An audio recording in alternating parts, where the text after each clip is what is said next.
Bonjour à tous, mesdames et messieurs, chers étudiants, chers collègues. Je suis très heureux d'être là aujourd'hui avec vous et surtout nous avons le plaisir de recevoir aujourd'hui une grande écrivaine, une grande romancière, professeure aussi, Madame Yasmine Chami. Donc nous avons l'honneur de l'avoir avec nous. Il avait d'autres activités qu'il a ajournées pour assister à ce colloque. Donc il nous a fait un grand honneur d'être là avec nous. Je ne vais pas représenter Madame Yasmine Chami. Cela a été déjà fait par Monsieur Driss Meskin. Je rappelle juste que Madame Yasmine Chami a à son actif aujourd'hui 5 romans. On espère que le 6e est en cours de route.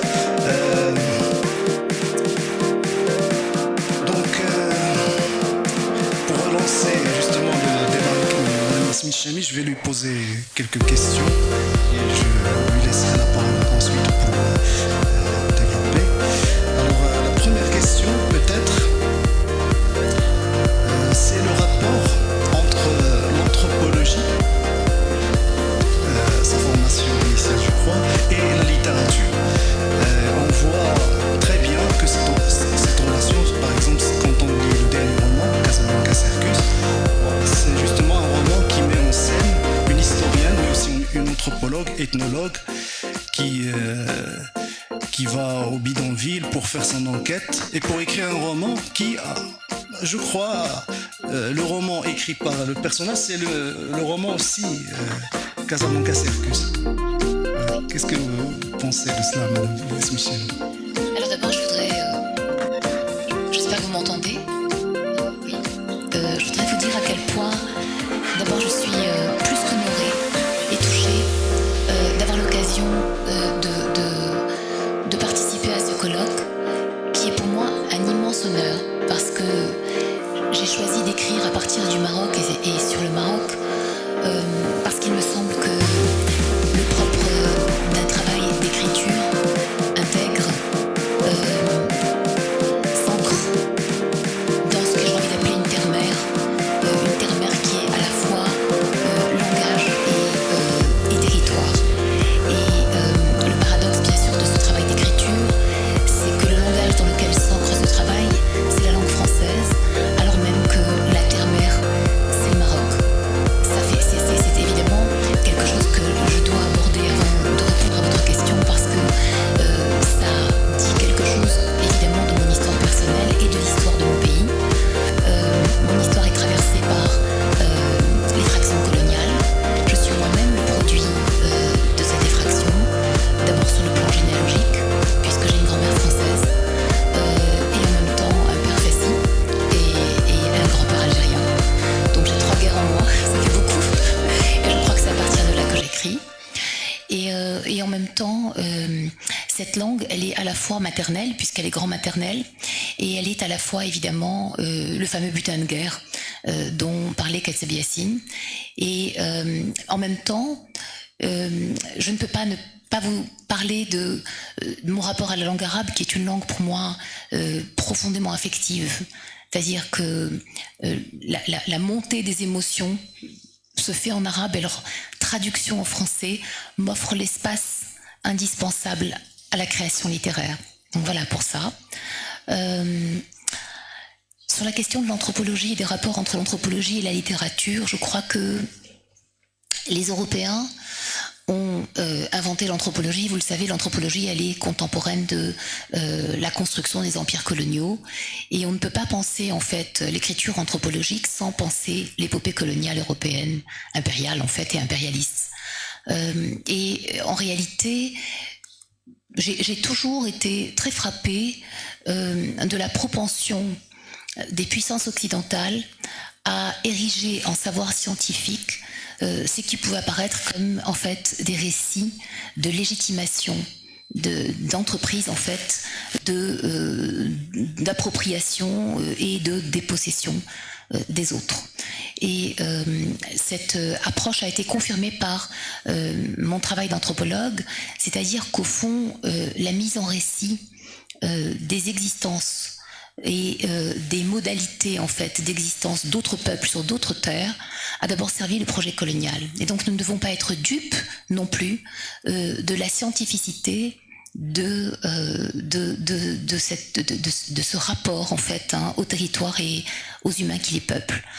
Je trouve que en même temps, évidemment, ces récits qui souvent ne prenaient pas en compte la position du locuteur, c'est-à-dire que le locuteur qui était européen adoptait un point de vue universel sur des peuples qui étaient considérés comme singuliers. Et en réalité, en incorporant l'anthropologie dans la littérature, c'est un véritable travail d'incorporation et donc de réappropriation du regard, c'est aussi, pour moi, une manière de brouiller les frontières entre la littérature et l'anthropologie et de ramener l'anthropologie à la place humble qu'elle doit occuper et qui est finalement une technique narrative au service de l'immense récit de l'histoire et d'une tentative de compréhension en fait de la manière dont les humains construisent les sociétés. Donc voilà pour ce travail qui en fait en réalité est un travail assez, je n'ai pas envie de dire militant parce que le militantisme suppose engagement dans des structures, je suis par définition un électron libre, mais c'est vrai qu'il y a là-dedans une réflexion qui est très profonde et qui m'anime depuis que j'ai 18 ans je crois, sur finalement les rapports de domination au sein des langues, des territoires littéraires, des territoires de légitimation scientifique pour tout ce qui concerne les sciences humaines et au fond du grand affrontement des récits historiques, des narrations coloniales, post-coloniales en fait, décoloniales aujourd'hui. Voilà, c'est l'enjeu en fait de ce brouillage des pistes entre littérature et anthropologie dans mon travail. Merci beaucoup. Alors, en plus de l'anthropologie, quand on lit vos romans, il y a aussi on voit aussi qu'il y a une très grande place qui est accordée à l'art, la sculpture, la photographie, à l'art, mais aussi au mythe.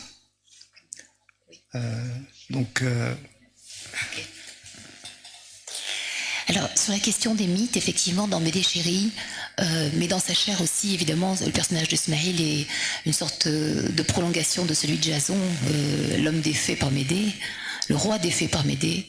Il y a dans Médée Chéri, effectivement, une réappropriation du mythe de Médée et une tentative de réécriture.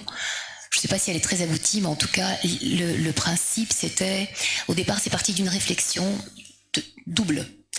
D'abord, la manière absolument incroyable dont nous nous sommes dépossédés de notre héritage hellénique, comme si finalement nous ne faisions pas partie, nous n'avions jamais fait partie de cette civilisation gréco-romaine, alors même que notre pays et notre territoire, et puis le territoire de l'Algérie aussi, sont parsemés en fait de ruines en fait antiques, appartenant à cette histoire-là, comme si finalement l'arabité tardive du Maroc, en fait, le séparer de son appartenance au bassin méditerranéen. Et je crois que nous avons introjecté, en fait, un récit colonial qui nous a dépossédés. Et qui nous a coupés d'une partie extrêmement riche de notre histoire, de nos références et des mythes collectifs en fait qui irriguent la Méditerranée et qui rendent impossible en fait l'absence de circulation en réalité des populations. C'est une absurdité totale. Quand on va en Italie ou en Grèce, il y a partout des traces de ce que à l'époque on appelait les Maures, et on a partout des traces des présences grecques et romaines comme on les a sur nos territoires. Donc quand on va bien sûr en Tunisie, on ne peut pas ne pas voir à quel point la Tunisie a fait partie en fait de cette vaste ère géographique et culturelle qu'on a appelée en fait l'ère au sens A-I-R-E cette fois-ci, gréco-romaine. Donc il y avait dans l'écriture de Médée Chéri ce désir de réappropriation de ces mythes, que aussi notre ancrage dans le monde arabo-musulman a quelque part évacué, comme une espèce de guerre des récits, mais interne cette fois-ci à notre culture, comme nous avons un temps été tenté aussi d'évacuer la mazarité du Maroc, c'est-à-dire au fond la capacité de la littérature à faire corps avec la totalité des histoires qui traversent les territoires. bien sûr, dans le texte de Médée Chéri, il y a aussi une réécriture du mythe, mais qui est en faveur de Médée. Vous savez qu'au départ, Médée était très probablement une reine abyssinienne. Elle faisait partie, en fait, de la Mésopotamie, très probablement. Et donc, elle est beaucoup plus proche de nous qu'on pourrait l'imaginer. Elle n'est pas grecque, Médée. Et c'est tout son problème. Le problème de Médée, c'est qu'elle a été l'épouse d'un roi grec sans être elle-même une grecque. Et donc, quand elle a donné naissance aux enfants de Jason, après l'avoir aidé à conquérir la Toison, à quel prix ? Elle a été, les historiens soupçonnent que les enfants de Médée n'ont pas été considérés comme des héritiers légitimes en fait de ce roi-là. Il aurait fallu qu'il épouse une princesse grecque.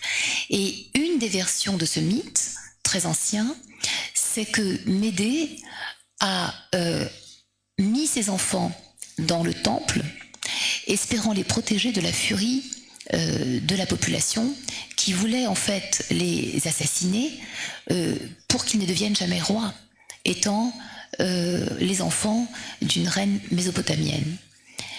Et il semblerait, en tout cas c'est une querelle d'historiens sur laquelle je suis tombée, et il semblerait que les enfants aient été tués par la population de l'île en fait. Et Médée, dans un retournement historique, j'ai envie de dire assez traditionnel finalement, Médée a été accusée du crime qui n'a même pas de mot, de matricide. En fait, je ne sais pas comment on dit ça, de filiocide. Elle a été accusée d'avoir tué ses enfants. Et en réalité, ce qui m'a intéressée, c'est ce retournement du récit. C'est-à-dire, au fond, comment une femme, une reine, qu'on considère comme insuffisamment légitime parce qu'elle est étrangère, se voit à la fois privée de sa progéniture et en même temps accusée du meurtre de ses propres enfants. Et je suis partie de cette perspective pour réhabiliter Médée, en fait. La reine folle, en fait, qui devient en fait une artiste extraordinaire, abandonnée par un homme qu'elle aime, dont elle a eu des enfants, et qui en réalité reconquiert dans l'abandon la totalité de sa filiation. Donc c'était cette réécriture du mythe contre en fait l'histoire officielle patriarcale qui faisait de Médée en fait cette femme ivre de vengeance tuant ses propres enfants, ce qui est assez improbable, on n'imagine pas trop cela en fait.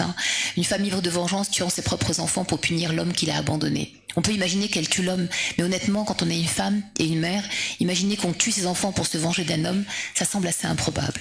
Voilà. Merci beaucoup. Alors vous travaillez aussi beaucoup dans vos textes sur les questions du patriarcat, de matriarcat, et je crois savoir que dernièrement, vous travaillez aussi beaucoup sur le concept du matrimoine. Donc, qu'est-ce que vous pouvez nous dire à propos de ce concept ? Alors c'est un travail qui est, en tout cas sur la question du patriarcat, évidemment je vis au Maroc, je suis ancrée dans mon pays, donc j'observe énormément ma société, puis j'y vis, donc je suis traversée aussi comme femme par les réalités en fait de la domination masculine, il faut bien le dire, à tous les points de vue, sur le plan juridique, sur le plan social. Les femmes sont presque désarticulées par le patriarcat. Au sens où il y a une injonction consciente et inconsciente, au fond, à l'introjection d'une infériorité de droit, sinon de fait. Donc, ce qui m'intéresse dans mon travail littéraire, c'est d'explorer à la fois la puissance des femmes, la puissance invisibilisée des femmes et aussi, en même temps, sans tomber dans les stéréotypes odieux qui font le lit. En fait, je déteste les écrivains francophones qui travaillent cette veine d'une manière victimaire parce que je pense que les femmes marocaines ne sont pas des victimes du tout. Elles sont fortes, elles sont ancrées, mais elles ont à faire quand même avec un système qui les oppresse, c'est indéniable. Et elles ont à faire aussi avec des hommes qui sont eux-mêmes oppressés par ce système. Et donc, au fond, ce qui m'intéresse, c'est d'examiner les dégâts du patriarcat, pas seulement pour les femmes, mais aussi pour les hommes. C'est-à-dire que cette pression, en fait, cette injonction à faire coïncider le genre avec en fait des comportements normés écrase aussi chez les hommes des trésors de sensibilité, de douceur, qui ne trouvent pas à s'exprimer en fait, hein, et qui, s'ils s'exprimaient, seraient jugés comme féminins. Donc en fait, on voit bien que la manière dont on construit le féminin et le masculin, en fin de compte, traverse complètement les rapports entre les hommes et les femmes et peuvent les entraver profondément. Donc il y a ce travail-là, effectivement, mais c'est toujours pour moi une question plus intime, je dois le dire, que dans mon travail en tout cas, elle est peut-être plus intime que politique. C'est ce que ça nous fait comme individus d'appartenir à un corps social qui nous enserre, qui nous contraint, qui nous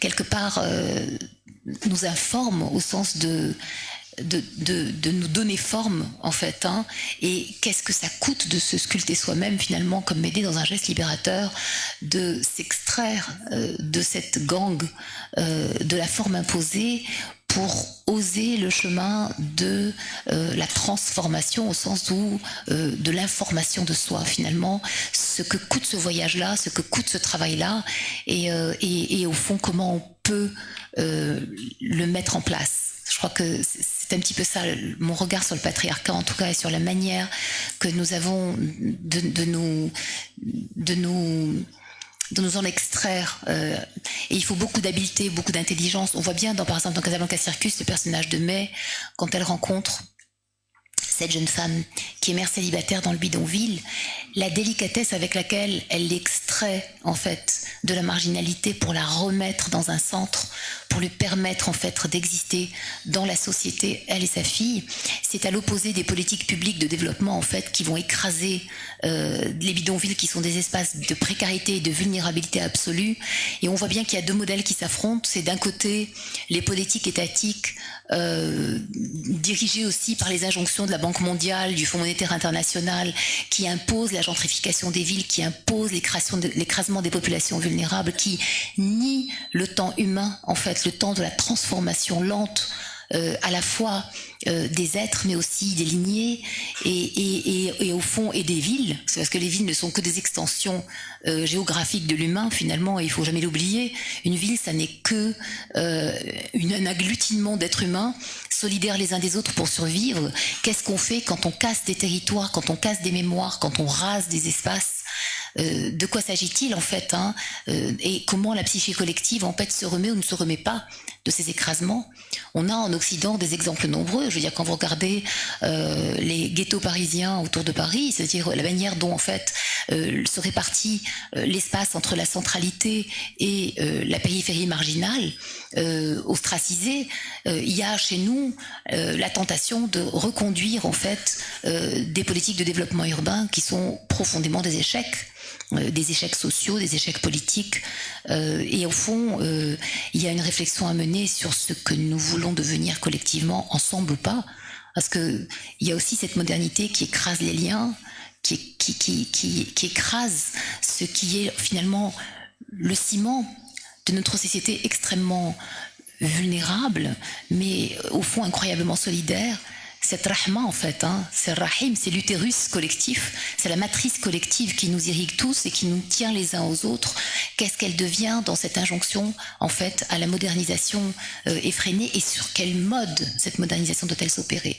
C'est-à-dire au fond comment résister à une modernité qui implique j'ai envie de dire la rupture du lien nourricier entre l'individu et sa communauté.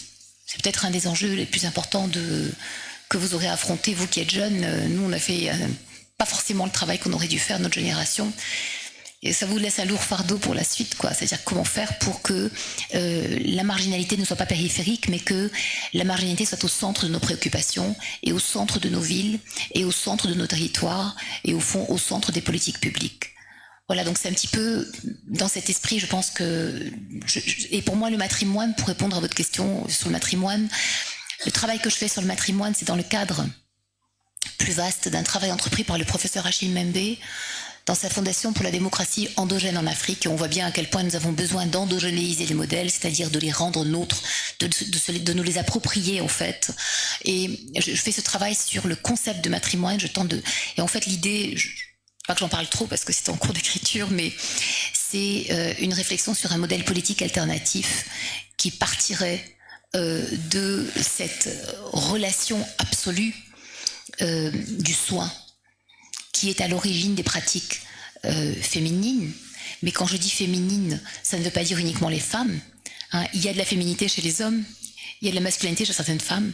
En tout cas, cette capacité à prendre soin de ce qui n'est pas encore tout à fait là et qu'on a la patience de faire aboutir comme un des éléments d'une politique du care qui pourrait, donc du soin, qui pourrait nous proposer à la barbarie phallique en fait du monde actuel. On a Trump n'est pas un fou. Trump c'est un épiphénomène qui en fin de compte est emblématique de la brutalité et de l'extractivisme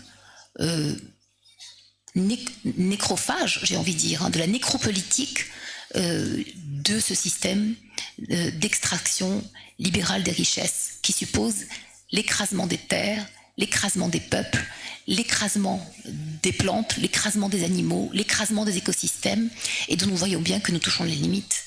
Hein, il y a un brutalisme, pour reprendre les mots d'Achille Mbembe, il y a une brutalisation du vivant qui aujourd'hui est totalement dévoilée. Et dans cette matrice démocratique occidentale, au fond, il n'y a de démocratie que pour ceux qui ont le droit d'en bénéficier et qui sont toujours les dominants des anciens empires coloniaux. Donc la colonialité est toujours à l'œuvre dans la mise, dans l'arraisonnement en fait du monde. Et nous avons bien sûr à travailler un modèle alternatif, puissant, qui puisse nous permettre de devenir force de proposition pour le monde. Je crois que le Sud, ce qu'on appelle le Sud global, je suis pas très... Il y a des Suds bien sûr, mais en tout cas, le Sud global du monde est capable parce que nous avons, dans notre vulnérabilité, dans notre fragilité, nous avons quelque chose qui est presque perdu ailleurs, c'est la capacité à être en lien les uns avec les autres de manière viscérale. C'est-à-dire de savoir que nous ne pouvons compter que les uns sur les autres. Il n'y a pas d'état-providence, il y a très peu de systèmes de protection, au sens systémique du terme, qui nous permettent de nous dire que, eh bien, en cas de coup dur, nous serons soutenus par des institutions. Et donc, au fond, ça nous rend liés, parce que le puissant d'aujourd'hui est invulnérable de demain, et chacun le sait. Et ça produit dans la société quelque chose d'extraordinaire, qui est au fond une profonde indulgence, même pour ceux qui déraillent, même pour ceux qui abusent, même pour ceux... Il y a une patience, il y a un ancrage dans le temps de la vie, dans le temps des générations, dans le temps des filiations, dans le temps des transformations, qui pour moi est précieux et que j'essaye de dévoiler dans mon travail littéraire. Et ce rapport au temps, je crois que c'est notre puissance. C'est la puissance de la vulnérabilité, c'est la puissance de la douceur, c'est la puissance de la patience. Face à, en fait, un délire impatient, infantile, extractiviste, qui violente en fait le vivant. Voilà, donc, et pour moi la littérature, pour finir de vous répondre, c'est un espace qui est, on ouvre un territoire en fait, dans lequel on espère, on est très seul quand on écrit, donc on ouvre un territoire dans lequel on espère tisser des liens avec des lecteurs qu'on connaît pas ou qu'on a la chance de rencontrer comme moi aujourd'hui. Et c'est pour ça que c'est un immense honneur pour moi et c'est une très grande émotion.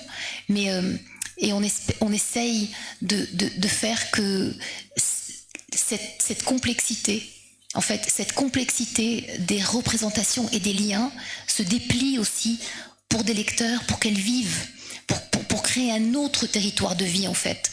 La littérature comme une autre possibilité de la vie vécue, non pas sur le mode de l'affrontement, de la conquête, de la dépossession, mais sur le mode de la compréhension puissante de notre humanité commune, et en fait qui nous permet de faire du commun, de fabriquer du commun, parce que c'est tout ce qui nous reste à faire, quoi. Voilà. Merci.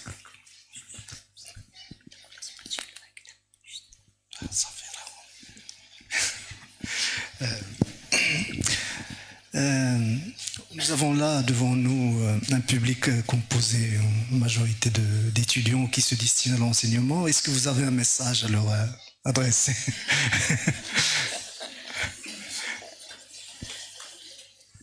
Vous avez la chance, vous allez faire le plus beau métier du monde, quoi.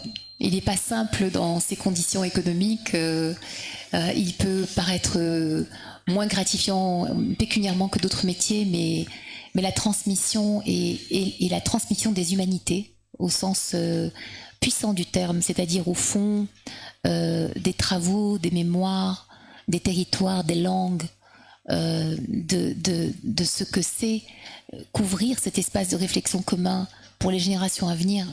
Je pense qu'il n'y a pas de métier qui soit plus beau que celui-là. Enfin, moi, en tout cas, j'en ai pas imaginé de plus beau, et c'est un métier que j'espère faire jusqu'à la fin de ma vie, quoi. Chami, pour votre présence et vos paroles qui vraiment conjuguent ce que vous êtes autant que prof, autant que romancière et anthropologue également.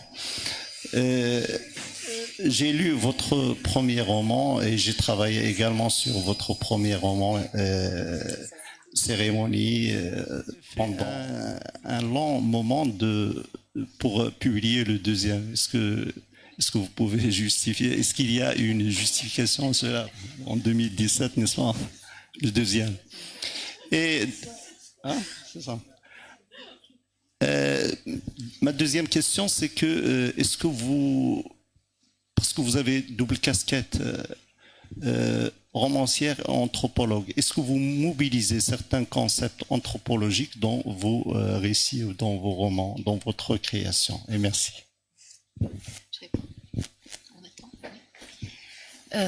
Alors pour vous répondre, je ne sais pas si on entend bien. On entend bien? Oui. Sur la question de l'arrêt, je ne sais pas si vous avez lu de Nancy Houston le journal de la création. Dans le journal de la création, Nancy Houston raconte, en fait elle était enceinte et elle s'est mise à éprouver une rigidité des doigts et des pieds, des jambes. Elle n'arrivait plus à marcher et puis elle n'arrivait plus à attraper aucun objet. Et donc elle a dû être hospitalisée et on s'est rendu compte qu'elle faisait ce qu'on appelait une crise d'hystérie. En fait, ça a été diagnostiqué comme ça. Et donc, tout ce temps d'hospitalisation, elle était enceinte. Elle était enceinte et elle écrivait son deuxième roman. Je crois que c'était, je suis pas sûre, peut-être La Virevolte. Bref. Et donc, elle s'est interrogée sur ce que la création artistique signifiait pour une femme qui en même temps donne la vie, c'est-à-dire produire et se reproduire. Et en fait les liens entre production et reproduction, et surtout les liens entre création et maternité. Et j'ai eu la chance par la suite, parce qu'on a le même éditeur en fait, on a la même éditrice, ça s'appelle Eva Chanet, chez Actes Sud. J'ai eu la chance de rencontrer plusieurs fois Nancy, et de déjeuner avec elle, et de parler longuement. Et c'est donc 16 ans plus tard, quand j'ai publié Mourir est un enchantement, que j'ai rencontré. Et je lui ai demandé comment allaient ses enfants. Et elle m'a dit qu'elle avait beaucoup de culpabilité, que l'écriture était pour elle une nécessité. Vous savez que Nancy a une histoire particulière, elle a été victime d'attouchement quand elle était enfant. Et son écriture, bien sûr, est tout entière construite dans cette faille-là. On n'écrit que dans la faille, de toute façon, hein, quelle qu'elle soit. Et elle m'a dit qu'elle avait une petite fille qui avait un trouble psychologique important. Moi, quand j'ai eu mes enfants, que j'ai élevés seuls, je racontais à Carole ce matin que j'ai arrêté d'écrire parce que mon fils Amine s'était cogné à l'angle d'une table, il avait 1 an. Et il a failli perdre un œil et je me suis pas rendu compte. J'étais en train d'écrire, je l'ai même pas entendu pleurer. Il a hurlé et je l'ai pas entendu. J'étais tellement absorbée dans mon travail d'écriture qu'il était à côté de moi. Il aurait pu devenir aveugle et je l'aurais pas su. Et j'ai pris une décision radicale. Parce que, en fait, l'écriture nous sépare de la vie. C'est bizarre parce qu'on rentre dans une autre vie. C'est un processus, je parle d'une écriture qui est ce que j'appelle l'écriture intègre. C'est-à-dire l'écriture qui n'est pas une posture. Et qui donc qui n'a rien à voir avec un enjeu social, qui a tout à voir avec un enjeu, j'ai envie de dire, vital. Et donc pour moi, l'écriture était concurrente de la maternité, vraiment. Et j'ai arrêté parce que j'ai pensé que je serais une mauvaise mère si j'écrivais, que ces créatures de papier allaient dévorer mes enfants de chair et de sang. Et j'ai choisi mes enfants. Et c'est quand mes fils ont eu 16 ans que je leur ai demandé s'ils sentaient qu'ils étaient assez forts pour supporter une mère qui écrit. Et ils se sont moqués de moi. Et donc j'ai repris l'écriture.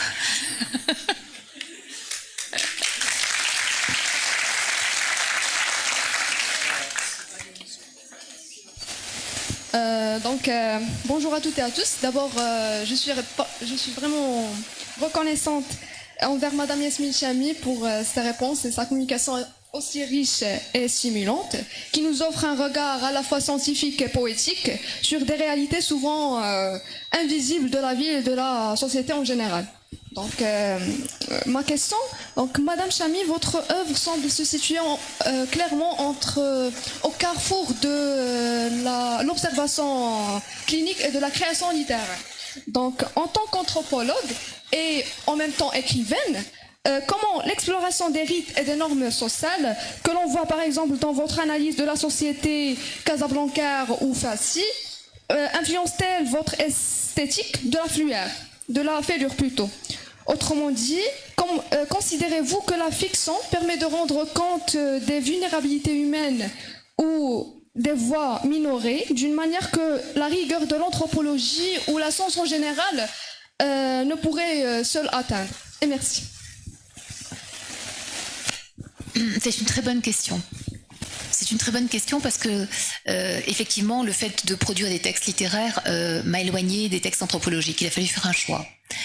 Et en réalité, pour répondre franchement, il y a des travaux anthropologiques ou sociologiques qui sont d'une qualité extraordinaire. Moi, je pense au travail de Abdelmalek Sayad, par exemple, sur la question de l'immigration et la double absence.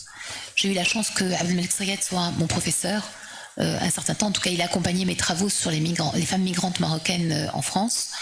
Et en réalité, c'est une écriture d'une sensibilité telle que la frontière entre sociologie et littérature est totalement estompée. J'ai envie de dire que je crois que je travaille. Je crois que Sayad conjugue à la fois effectivement, il y a une esthétique de la sensibilité et en même temps une rigueur de l'observation qui font que ce sont des textes sociologiques qui sont classés en sociologie, mais qui pourraient tout aussi bien entrer en littérature. Tout dépend de ce qu'on appelle la littérature.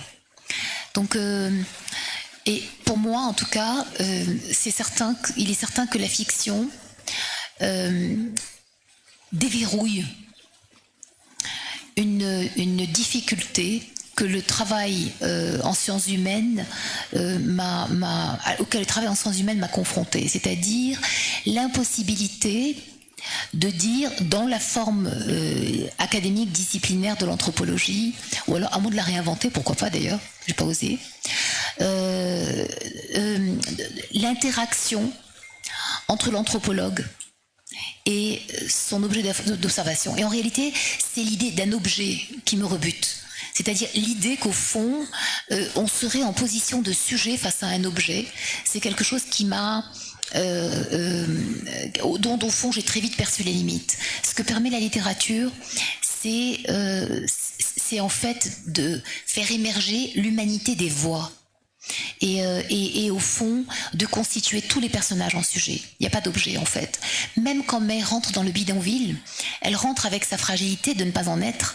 Et en fait, c'est territoire contre territoire. Elle vient de la centralité de la ville et de, finalement, la colline d'Anfa, cet espace tellement privilégié et en apparence, même géographiquement, élevé. Et elle est... devant les habitants du bidonville dans une totale nudité parce qu'il faut qu'elle soit acceptée.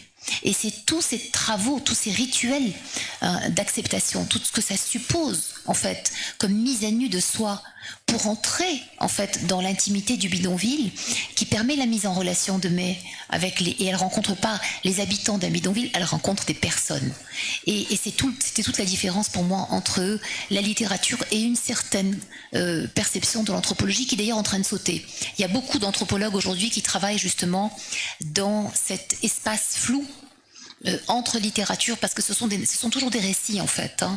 Et donc il y a eu ce désir de scientificité, c'est-à-dire au fond de légitimation du propos, mais qui au fond, à part peut-être pour Lévi-Strauss quand il met en place toute cette réflexion sur les systèmes structurants des relations humaines, la parenté, les tabous, etc.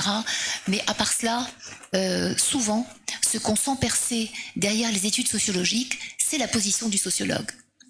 Vous voyez ce que je veux dire? Ce qui est intéressant quand vous lisez les textes des sociologues, Hogarth, La parole du pauvre, c'est l'histoire d'un transfuge de classe, il raconte son histoire en fait, et il analyse de manière plus globale ce qui lui est arrivé à lui. Et au fond, dans ce cas-là, autant faire de la littérature. Vous voyez ce que je veux dire? Autant assumer sa subjectivité et assumer d'aller à la rencontre d'autrui dans son humanité pleine et entière. Et au fond là, à ce moment-là, vous pouvez effectivement choisir, ou en tout cas porter, comme vous dites, ce regard clinique sur des systèmes sociaux, mais c'est une clinique qui vous englobe. Ce n'est pas une clinique dont vous êtes extraite pour être en position d'entomologiste, en fait, hein. Et donc, il n'y a plus cette hiérarchisation des rapports, et moi, ça me convient mieux, en fait. Ça marche. Revenons un instant sur votre posture d'écrivaine. Je pense au petit essai, brillant essai de Luc Lang qui s'appelle Délit de fiction. Je ne sais pas si vous êtes familière avec ce texte, qui parle justement, en anglais on a cette différenciation entre les travaux de fiction, fiction et non-fiction, et donc dans lesquels on ne peut pas parler du réel. Et ça ne vous correspond pas du tout, puisque vous prêtez à la porosité des disciplines. Mais n'oublions pas les micro-récits et la singularité de votre écriture.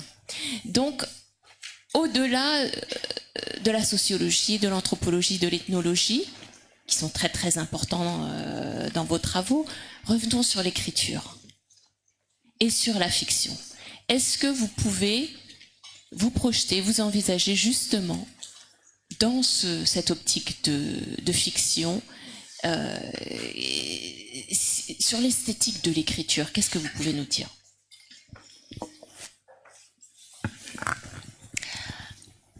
En fait, ce qui fait qu'on est... Je ne sais pas si on est un écrivain, mais en tout cas on écrit. Je crois profondément. C'est une expérience très intime. Pas au sens de... C'est une expérience introjectée de l'écart qu'il y a entre la langue et la vie. Et au fond, pour moi en tout cas, l'écriture littéraire, et c'est pour ça que effectivement c'est une esthétique, au-delà d'une éthique en fait, c'est une esthétique. C'est une tentative désespérée, de toute façon qui n'aboutira jamais, de faire coïncider l'écriture et la vie. C'est-à-dire comment faire pour que l'écriture puisse épouser les frémissements imperceptibles de la relation, du lien, de la perception, de la subjectivité, et il me semble que c'est l'invention d'une langue en fait, de la langue de la fragilité, en fait, de la langue de la vulnérabilité de nos croyances, de nos perceptions, de nos représentations qui sans cesse sont contredites. Vous voyez quelque chose à un moment, puis l'instant d'après, ça n'est plus là, et vous voyez autre chose, en fait. Même si vous regardez un paysage ondulé sous le vent, au soleil, ce que vous avez vu à l'instant T plus un n'est plus là. Il n'y a plus que votre mémoire, en fait, pour faire le lien entre ce qui est là et ce qui n'est plus là et ce qui sera. Et au fond, je crois que c'est pour ça que la grande question, je crois, de mon travail, c'est le temps. C'est cette question de la perception de ce qui en reste, de ce qui reste de nous, de ce que nous avons cru vivre, posséder, habiter, et au fond, dont nous sommes immédiatement dépossédés. et comment faire pour... Un jour, mon éditrice, elle m'a dit, tu écris pour déposer le temps. Et j'ai jamais rien entendu d'aussi juste. C'est vraiment déposer le temps de la vie pour espérer qu'au fond, il n'aura pas été vain, en fait, de vivre et qu'il en restera quelque chose. Il y a aussi certainement la peur de la disparition complète, quelque chose qui vient conjurer, en fait, bien sûr, la disparition. Dans une tentative, de toute façon, bien sûr que nous disparaissons, les mondes disparaissent, les civilisations disparaissent, tout tombe dans l'oubli finalement. Et pourtant, il faut vivre et croire que ce que nous vivons est important et que ce que nous vivons compte et le faire bien et le faire au plus juste. Et voilà, la littérature pour moi, en tout cas moi, l'écriture pour moi, c'est vraiment cette manière de déposer la vulnérabilité dans le temps. C'est comme ça que je pourrais le dire. Et cette esthétique-là, elle exige en fait une langue qui, j'ai envie de dire une langue sans compromis, une langue qui toujours cherche le mot le plus juste, même la ponctuation la plus juste, qui restitue le souffle en fait. Des fois les phrases traînent, elles sont très longues, je le sais, parce que c'est le flux, c'est ce flux de la vie, et ça se coupe et ça reprend, parce que c'est comme ça que nous vivons en apnée aussi, on respire, on essaye de continuer, et c'est comme si la langue devait devenir mimétique de ce mouvement impossible à capter, mais en même temps qu'elle tente de suivre, quoi. Et c'est pour ça que le travail littéraire est exigeant. C'est parce que, en tout cas pour moi, la langue n'est pas un véhicule de pensée, loin de là. C'est pour ça que je ne considère pas que je fais une œuvre anthropologique, par exemple, mais je fais une œuvre littéraire, je l'espère, en admettant que ce soit une œuvre dont je ne suis pas sûre du tout. Mais en tout cas, le travail, c'est un travail dans la langue, c'est certain. Et dans cette langue, il y a toutes les langues qui sont tues aussi. Parce que, par exemple, mon éditrice, elle me dit souvent, il y a de l'arabe dans ce que tu écris, et elle a raison. Il y a une temporalité cyclique, ça tourne, ça revient, ça tourne, et c'est parce que des fois je le pense en arabe et je l'écris en français, et des fois c'est le contraire. Enfin, je veux dire, il y a même des fois où, par exemple, pour les passages dans le bidonville, je me disais, mais il y a des mots qui peuvent pas être en français, il a fallu inventer des choses pour que ça soit charnel, pour que la langue, elle fasse sentir ce que c'est que vivre dans ces habitats précaires, avec, en fait, au plus près de la terre, parce que dans les bidonvilles, il n'y a pas de ciment c'est la terre, on vit sur la terre, quand il pleut, il y a les hserat et l'eau monte. Donc, qu'est-ce que ça fait, ça, dans le corps? Tout devient humide, il faut faire sécher après, il y a une odeur spécifique des bidonvilles qui ne sont pas, dans lesquels il n'y a pas d'assainissement, en fait. Donc, et les vêtements sentent les cheveux, la peau. La couleur de la peau change quand on vit dans un bidonville, quand on mange certaines choses, donc c'est tout ça que le texte essaye de rendre au plus près pour qu'en fait, quand vous lisiez, quand les lecteurs rentrent dans le travail, ils deviennent le bidonville aussi, ils deviennent les gens du bidonville, ils sentent l'humanité commune et en même temps tellement différente, et qu'il y ait cette communauté qui se crée en fait par la littérature, quoi, par l'écriture.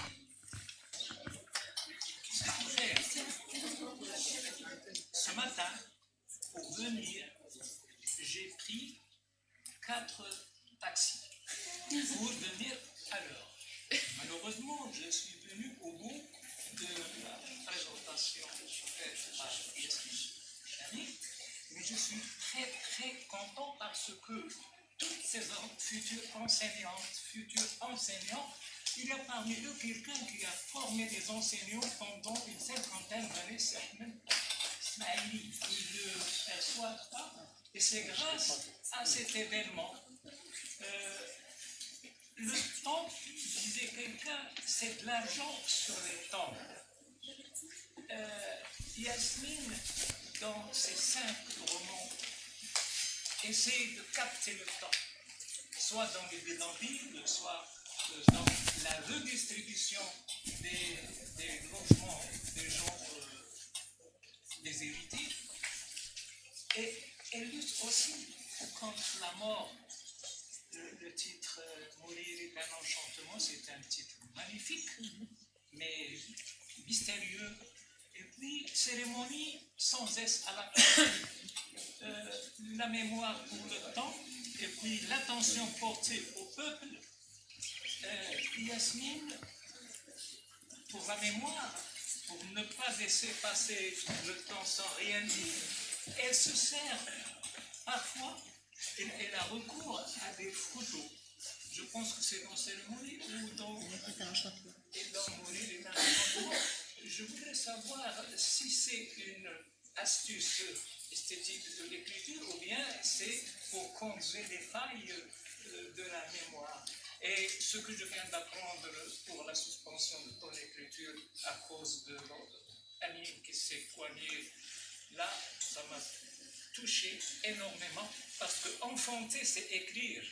Et la suspension de l'écriture, ça n'a pas été suspendu, c'était le repos de la guerrière.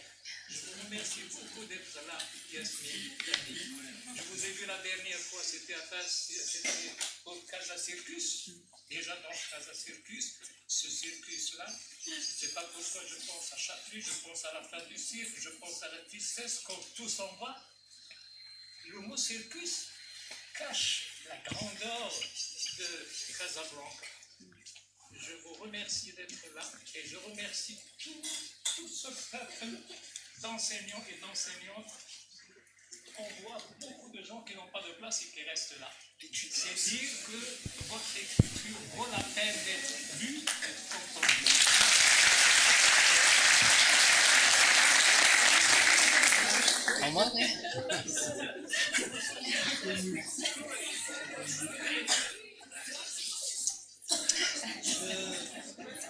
Je rebondis sur ce qu'a dit mon ami et mon collègue Nami. Je vous remercie infiniment de nous avoir fait honneur aujourd'hui et je tiens à vous dire que je suis l'un des fans de votre écriture, non seulement de votre écriture, mais aussi de vos positions, de votre position politique. Vous faites preuve d'une grande maturité politique, etc. Alors, je n'ai cessé de parler de votre écriture à mes étudiantes et à mes étudiants, et je voudrais surtout parler des deux écrits, Médée Chérie et Dans sa chair, qui sont des coups de cœur. Vous opérez, ce que je remarque dans cette écriture, c'est que vous opérez un déplacement fin, subtil, du mythe vers le corps humain, le corps masculin, le corps féminin, mais surtout le corps sculpté de Médée. Et votre écriture réserve une place centrale au corps, comme si, après avoir interrogé la figure mythique dans toute sa puissance de la rupture et de l'abandon, vous choisissez de descendre au plus près de la chair, là où la parole est vraiment fragile, mais elle est très intéressante. Qu'est-ce que vous pouvez nous dire sur cela? Merci beaucoup. Monsieur Lee. Peut-être on peut aussi dire, parce que c'est 8 questions, on peut s'arrêter, après on reprend. Non, il n'y a pas le temps. Alors, vous m'avez bien secoué. Sur la question de la photographie,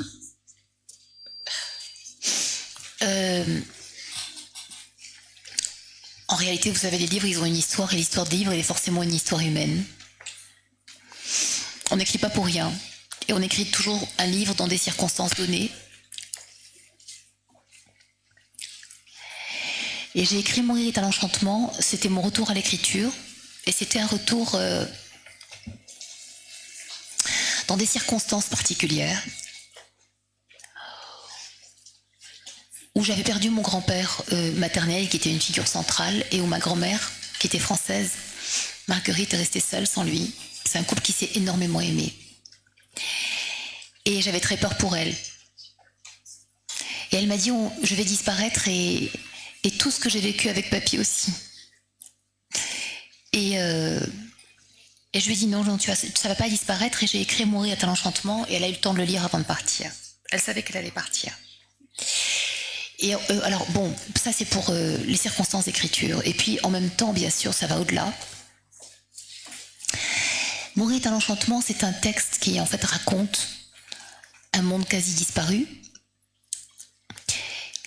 qui est le monde du Maroc des années 50, je dirais, aux années 2000, et qui est, et bien sûr c'est un milieu particulier, c'est la bourgeoisie,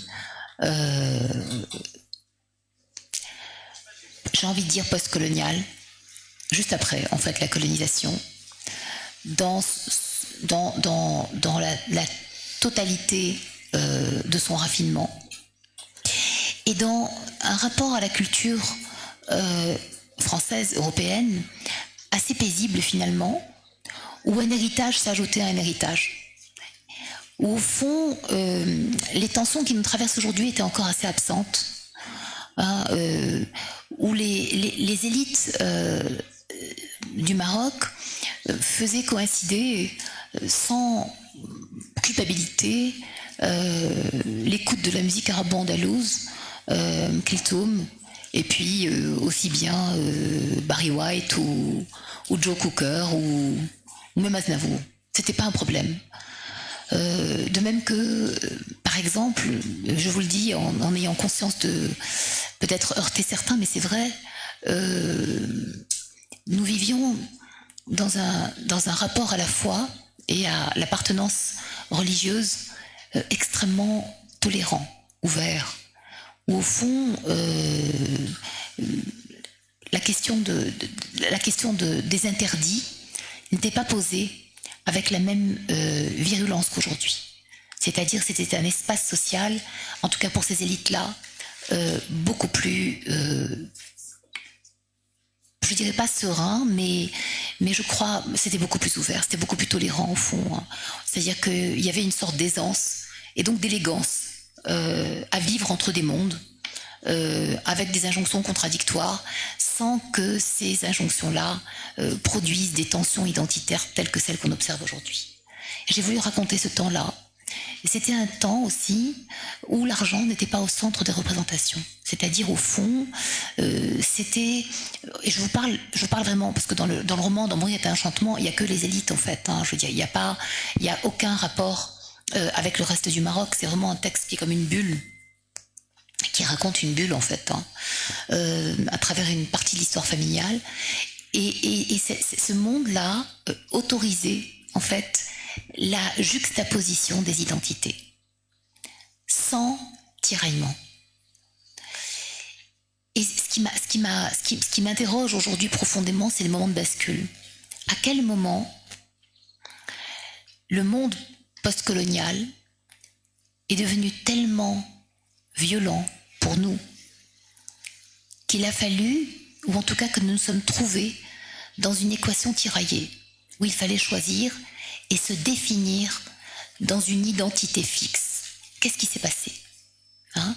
Qu'est-ce qui fait qu'aujourd'hui, je vois dans mon pays, mais même mes enfants parlent des Blancs. Ils disent, oui, c'est les Blancs qui disent ça, maman, tu parles comme un Blanc, alors qu'en fait, ils sont blancs de peau, mais ils se considèrent comme pas blancs, ils se considèrent comme faisant partie d'un monde brun, c'est-à-dire au fond du Sud, d'un monde minoré, alors qu'ils sont à Paris, dans des très grandes écoles, à faire des études incroyables, accueillis partout, mais n'empêche qu'ils se sentent appartenir à cette terre, et cette terre, pour eux, c'est une terre qui subit en fait des logiques de domination de tous ordres, renforcées évidemment par ce qui se passe à Gaza et cet écrasement qui en fait est symbolique d'une autre aussi, hein, bien sûr, en plus dans l'équation très très complexe dans laquelle on s'est retrouvé politiquement. Et au fond, Mourir d'un enchantement, c'est l'exploration de ce moment où on n'est pas encore dans cette tension, où on croit encore qu'il y a un universel partagé et qu'au fond, après l'expérience traumatique, c'est vrai, mais pas que traumatique de la colonisation. Et après tous ces morts, et après cet arrachement de la liberté, de la terre, de l'indépendance, eh bien quelque chose va être reconstruit qui va permettre en fait l'ouverture harmonieuse, c'est-à-dire au fond la reprise des relations avec cet Occident miroir, à la fois fascinant et à la fois bien sûr introjecté comme menaçant. Mais la menace, nous l'avons mise de côté. Nous avons choisi de la mettre de côté et de faire comme si, au fond, ça n'avait pas eu lieu. Et donc nous avons accueilli tout ce que l'Occident pouvait proposer de valeurs, les droits de l'homme, la démocratie, la liberté, la technologie, etc., les modes de vie. Nous nous sommes, entre guillemets, émancipés. De quoi? Pourquoi? Et ça raconte ce moment-là. Et c'est pour ça que, effectivement, la question de la photo, elle est intéressante. C'est évidemment un dispositif esthétique et qui n'est pas du tout un appui à la mémoire, au contraire, qui est en fait l'occasion d'une réflexion sur ce qui peut être fixé par la technologie, la photographie, et au fond, par opposition à la photo en 2 dimensions, la profondeur de la mémoire intime et collective. Au fond, la photo ne fixe que la pellicule de l'histoire. C'est une pellicule de l'histoire, mais ce qu'il y a derrière, dessous, au-dessus, dedans, autour, c'est la profondeur de ce que nous sommes et que jamais aucune représentation ne pourra saisir. Et bien sûr que la photographie, elle est allégorique de la littérature et de ses impasses. Aussi profondément que nous tentions d'extraire la chair du monde, elle nous échappe. Et même dans les textes littéraires les plus exigeants et les plus intègres, je pense par exemple à Finnegan's Wake, par exemple, qui est presque illisible tellement, ou à certains textes de Carol Oates comme Blonde, ou Doris Lessing, où elle va profond, tellement profond qu'elle frôle la folie. Même là, la chair de la vie n'est présente que parce qu'elle est absente. C'est par l'absence que se fait la présence, et cette absence, elle est irréversible. Et en fait, l'écrivain, il travaille contre ça, mais il sait très bien qu'il a perdu la partie. On est des perdants, les écrivains. On fait ça, mais en fait, on passe des heures, des années à écrire un texte, tout seul, comme un fou, dans une chambre, extrait de la chair du monde, pour retrouver cette chair, pour prétendre la fixer et la transmettre. Et en fait, c'est toujours profondément un échec. Ce que je veux dire, c'est que c'est pour ça que c'est très émouvant ce moment, parce que ça dit quand même que quelque chose a été partagé. Je ne sais pas très bien quoi, mais en tout cas, quelque chose a été partagé. Et ça, c'est une grande gratification.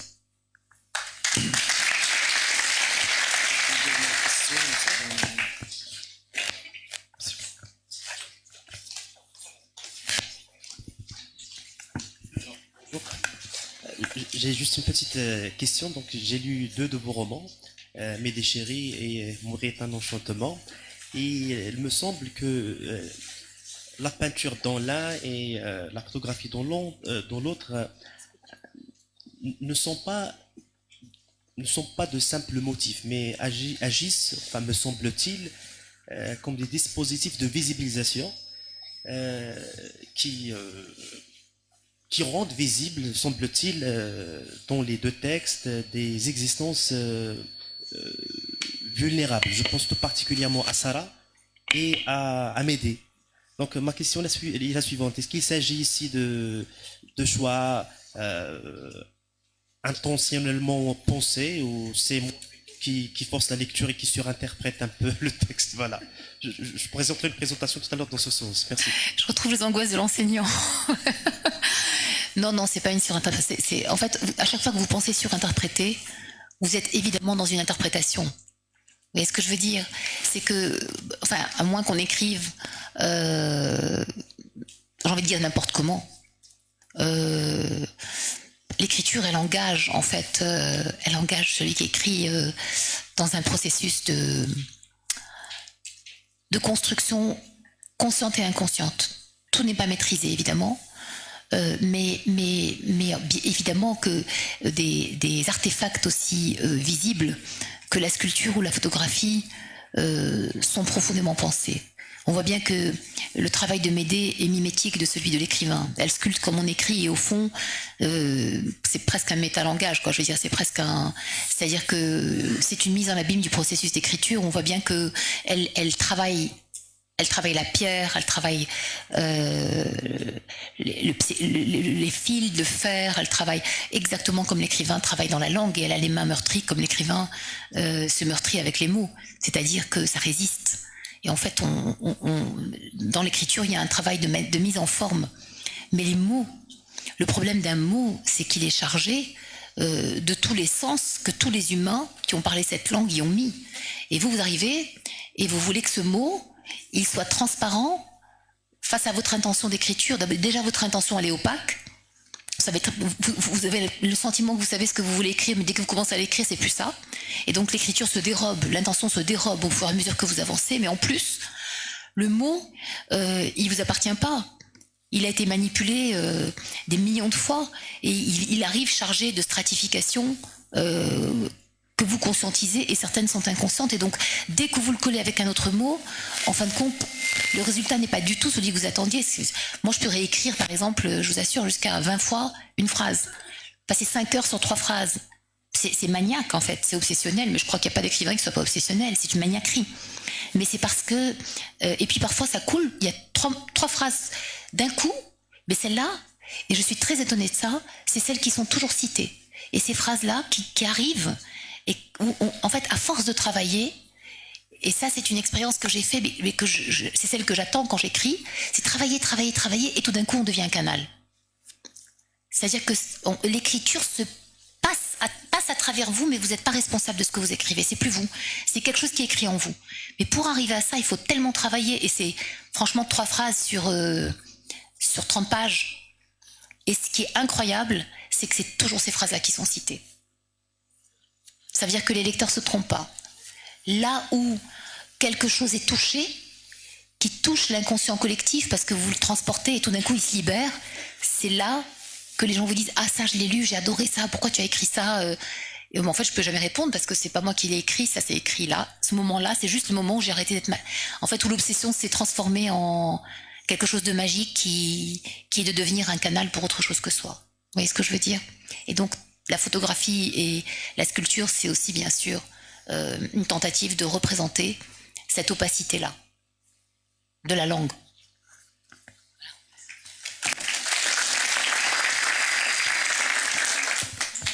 Merci beaucoup, Madame Yasmine Chami. C'était un plaisir de vous écouter, de répondre à toutes ces questions. Je vais appeler à la tribune M. Driss Meskin, qui va vous présenter un petit trophée comme souvenir de cette... D'abord, je voudrais vous remercier aussi je voudrais vous remercier tous d'abord pour votre présence qui est extraordinairement touchante, je crois que vous vous rendez pas compte, et puis aussi pour vos questions qui sont d'une finesse. Je suis très heureuse d'avoir été là, je suis très heureuse d'avoir bousculé mes obligations. J'aurais arrêté ça pour rien au monde. Voilà, merci pour tout ce travail.